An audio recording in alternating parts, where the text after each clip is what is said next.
And am I prioritizing all my obligations and responsibilities first? And then by the end of the day, and it's a Groundhog's Day over and over, I'm just drained. I can't do anything for myself. And I'm just feeling like numb and depressed, right? That's the way you get past it. Just being really, really real with yourself and pausing and listening for the answer.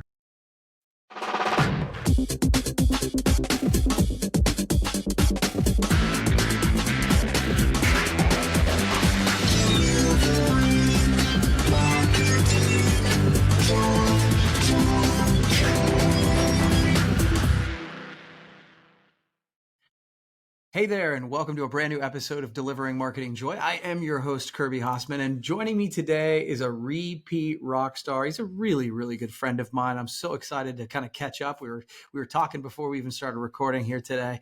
He's a soul life balance author, speaker, and life coach. Sam Kabert, thanks so much for joining me today. Thank you, Kirby. It's always great to reconnect with you, and I appreciate you taking the time to spread the good message of soul life balance. Thank you, my man. Oh, absolutely. Absolutely. I always enjoy catching up, bud. So let's start at the top. What are some projects, a project that you're working on right now that has you completely fired up, and why? Yeah. So thank you for the question. That's awesome. You did use the word rock star, so I'm going to be completely present with what's going on now, but I've been diving into the breath. We all know about our breath, obviously, because it's like the one thing that we can do both consciously and unconsciously. And I think in mainstream culture, it's been a very popular topic. Yeah, I'm sure, Kirby, you've been made aware of the book Breath, or is it Breathe, by James Nestor. You've probably heard that one. You're a book guy for sure. So everyone's talking about breath these days, right? And I am still in the promotional products industry, but back in 2019, like when I started to go through my spiritual awakening journey, the first thing that really opened up my eyes to something more than the way I was living and my connection to spirituality really was through what's called a breath journey or breathwork journey. And it's just you and your breath, deep breaths. And the idea is basically you're shifting. So there's the nervous system is broken into sympathetic and parasympathetic. Sympathetic meaning fight or flight, parasympathetic meaning rest or digest. And I mean, I could just be talking this whole show just about that and everything else. But basically what we're doing is we're mimicking a trauma response in these breathwork journeys. And most people have seen a lion chasing a gazelle, at least on TV. Most people haven't seen that in real life, right? Thankfully. Thankfully. And the other thing that's thankful too is like, now that I'm at the beach and ocean life and everything else, like if I'm out surfing, luckily I haven't seen a shark fin, right? But if I was out there on my surfboard and I saw a shark fin, you could bet that I would be getting into that sympathetic nervous system of fight or flight, right? So these breath journeys are really to mimic that trauma response to get you into the sympathetic nervous system, because emotions are energy in motion. Like literally, if you look at emotion and you take the E out of it, you have the word motion, and then the E, energy in motion. So what most of us do as adults is when we experience this energy that's supposed to be in motion, we constrict, we tighten, and that emotion gets stored in the body, whether it be stress, anxiety, sadness, grief, rage, anger, any of these different sorts of emotions. So these breath journeys are really an amazing tool to release all of these emotions that have been stored in the body, as well as trauma release. So I've been so passionate about breathwork journeys since 2019, and I did my yoga teacher training a few years ago. I spent last year teaching yoga, facilitating men's groups. And then at the end of the year, I got certified in facilitating breathwork journeys. And again, the breathwork, it's a very big term. I'll break it down a little bit more because it's important to delineate the difference when someone says breath work versus a breath journey. It's very different, because breath work could be as simple as something at the end or beginning of a yoga class where you're just doing a few deep breaths, kind of alternate nostril breathing or box breathing or any of these sorts of things to shift you into parasympathetic nervous system, rest and digest. These breath work journeys are pretty much a psychedelic journey without any use of drugs, right? Because it's releasing DMT that's stored in the brain, and DMT is that molecule that gives you the quote unquote hallucinogenic trip. Hmm. So these breath journeys are very, very different than like just light breath work. But having said that, I've been facilitating these breath journeys for almost a year now, and it's incredible. It's amazing to see the healing that goes on. And just this last week, I do this thing on Sundays when I'm in town on the beach called Breath Church, where people come and we gather in community, a little bit of a share circle, and we do different breath exercises. And I never bring my speaker to the beach when I'm doing this stuff. I never do it. We just use the sound of the crashing waves and everything else, right? But for whatever reason, this past Sunday, just 2 days ago or whatever it was, I decided to bring my speaker. And the day before, I had my electric guitar sitting out, and I've been getting back into like playing some metal. And I had a buddy over, and we were like riffing on different metal songs. So when I opened up Spotify and hit up the speaker, I had metal there. So I looked at the people there. I was like, "Hey, you guys down to do some metal for the breath journey today?" And they're like, "Yeah," because I knew my audience, I knew my crowd, right? So just like trying it out, not even really knowing what I'm doing here, what songs, just knowing like how to facilitate these journeys, and usually using more traditional like medicine or yoga music, put on some metal, and they all loved it afterwards. And I created a flyer I'll share with you afterwards. But I'm going to start marketing these holotropic, because most people know holotropic breath work, but making it hella, right? A little edgier and metal.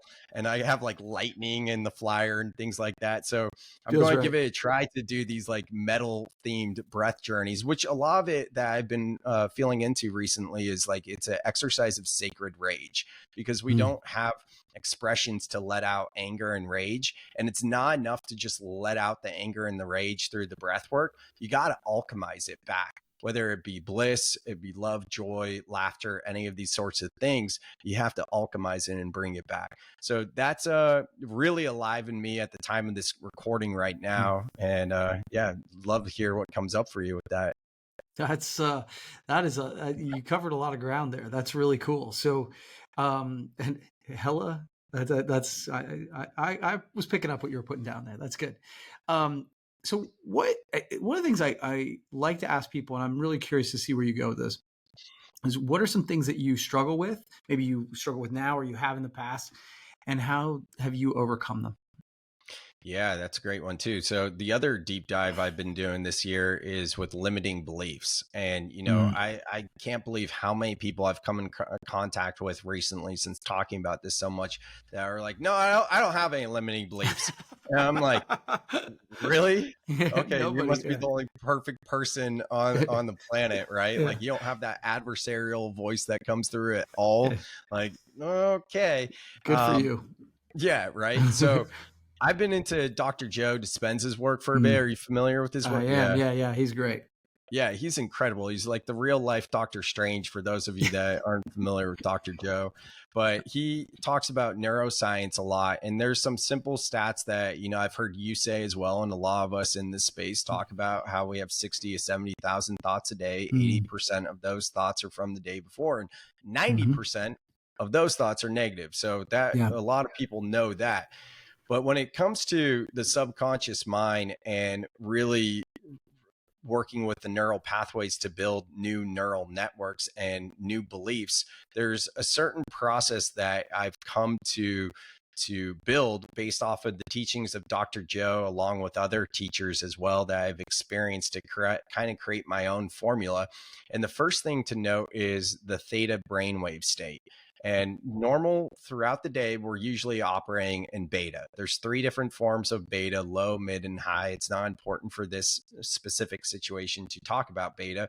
However, theta is when we go to bed, right before we go to sleep, and right when we wake up in the morning is when the brain is in the theta brainwave states. Now, why that's important is because that's when the subconscious mind is most receptive to rebuilding new neural pathways for new neural networks. Said another way, to reprogram your subconscious mind. So a lot of times, in whether it's personal development or soul development, these type of circles, we'll talk about affirmations or manifestations or intentions or goal setting, right? And when we say these affirmations, it's okay. But to really take it a step further, there's two things you need to know. One, it's about theta brainwave state and utilizing that to your advantage. So coming into, whether it's breath work, meditation, or something that shifts you into a theta state, or right before you go to bed and when you wake up in the morning, this is when you really focus on these affirmations, what you're calling in. For my clients, what I've done is I walk them through this process and they create some of these limitless beliefs, I call it. And then I ask them to record themselves saying it on the voice memo app on their phone. Then they send me the file. My team, my VAs, they put binaural beats to that. And then I give the file back to my clients. So literally, like, they don't have to sit in meditation. They could be brushing their teeth in the morning and the evening and just listening to them say their limitless beliefs with the binaural beats, which helps you to go deeper into that theta brainwave state. The other part of this that's important is what's called the shadow work. And this is, from Carl Jung's type work. He coined the term shadow work, and it's basically sitting with or bringing light to the different parts of your psyche that we're not familiar with.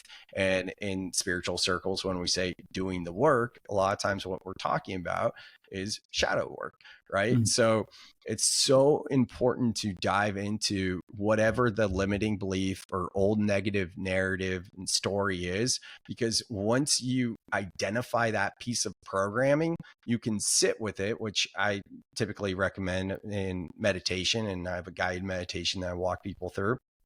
And you accept it. You literally say this limiting belief, like maybe it's no one loves me, or I can't make any money, or I hate myself, whatever the thing is, right? Like getting deep, right? And literally repeating it as if it's a mantra in your mind and encoding it into your body, into every single cell of your body, like starting at your feet all the way up to your head, doing a body scan, breathing into what it feels like. Then we utilize something called timeline therapy to see that old story shift to the left. That's timeline therapy till it dissipates. At that point, then we have this new room for growth. Then at that point, we can do the affirmations and the limitless beliefs and do the same process with scanning it into the body.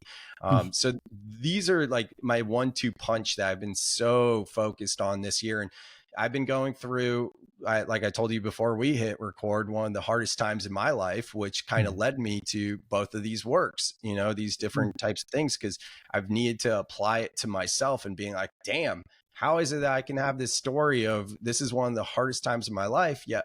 And also I feel really good day to day and moment to moment because I'm leaning into the work and I'm not numbing myself with distractions, Yeah, that's really powerful. Yeah, Dr. Joe Dispenza, I don't know if you and I have ever talked about, but I've read several of his books. A lot of my meditation practices are based on things that he has talked about. He's way too smart for me, but I've been able to incorporate a bunch, so it's really good.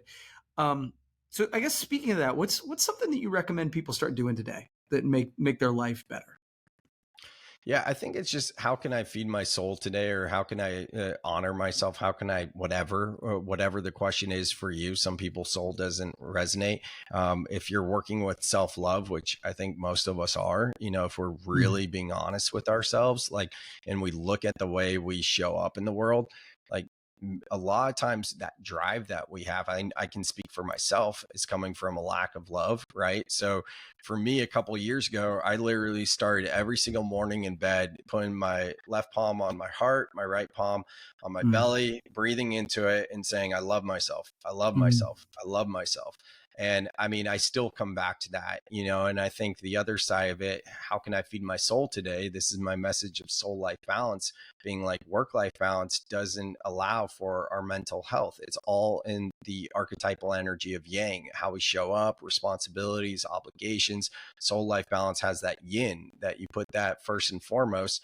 And an easy way to practice that is just honoring where you're at and being like, what do I need? What do I really want to do? Do I want to pick up that guitar? And am I prioritizing all my obligations and responsibilities first? And then by the end of the day, and it's a Groundhog's Day over and over, I'm just drained. I can't do anything for myself. And I'm just feeling like numb and depressed, right? That's the way to get past it. Just being really, really real with yourself and pausing and listening for the answer. That's good stuff, man. Final question. This has been good today, man. Final question. I'm curious to know this one from you. What's a piece of advice you hear all the time that you think is actually wrong? Oh, oh, I might need to think about that one for a second, actually. Oh, I do know. So this is specific to like doing the work, like spiritual work or Hmm. mindfulness, whatever. I think so many people try to approach it as a to-do list. It's like they wake up in the morning, they do their breath work, they do their meditation, they journal about their experience afterwards. Then they make a apple cider vinegar cocktail with some cayenne pepper and some freshly squeezed lemon in there because good for the gut microbiome, and then going outside without any shoes on so you're earthing and connected to the earth, and then you're looking at the sun so you get fresh vitamin D, and the whole thing is like check check check check check check check check check check, and that's a routine, but the Yeah. real mastery in terms of your connection to your inner world, your emotional state, your physiological state, your spiritual state, all of this is asking yourself in the moment, kind of like to the last question, like, what do I need now? Sure, I might Mhm. have the intention of waking up in the morning and starting meditation practice, but maybe I get there and I'm like, I don't feel like meditating right now. If I force through that, that's that yang energy. And at the end of the day, what this whole journey is about is tapping into the yin. So Mm. that's what I think a lot of people get wrong. That's super interesting. And I will say I've heard, and you have heard me say, I do have a morning routine that I enjoy. Like it fills me.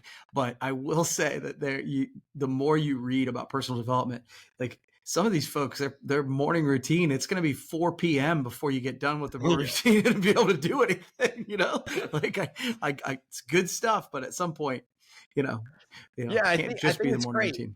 It comes back to intention, Yeah. and if your intention is that it's a routine, that's great. But if your intention is that you want to increase your mental well-being, your mental health, and like dive into your emotional state, then that's outside of a routine. Mm. If you're doing it for your routine and that's your intention, then that's different. But Yeah. for people that are really like, because a lot of the work I do is help people integrate spirituality into everyday life, whether it's through psychedelic medicine or not, them working in their own ceremonies, then coming to me being like, oh my God, now what do I do? Because my whole worldview is shattered. And it's like, okay, we'll breathe through this and we'll work through this. But most of the people that experience that, it's like, okay, I want to do all this stuff, like we talked about. So, Yeah, yeah. that's cool. Well, this Yeah. has been great. So where is somebody wants to learn a little bit more about, like, grow through this? Where do they find more about Sam Kabert? Yeah, I'll send you a link to this free 5-day challenge. It's called Mhm. Shatter Old Limiting Stories. Literally, I should be selling this as like a course because it's packed with so much goodness, but it's the whole process of reprogramming limiting beliefs into empowering limitless beliefs. It's a free 5-day challenge. It includes a visualization as well and homework Nice. every day. My website is samkabert.com. And my big focus these days is bringing the message of soul life balance in the workplace through keynote speeches. It's awesome. Well, thanks for taking the time, Sam. It's always good to catch up, and I'm excited for where you're headed, buddy. Always. Thank you, Kirby. You bet. All right. Well, that's going to wrap up this edition of Delivering Marketing Joy. We'll see you next time.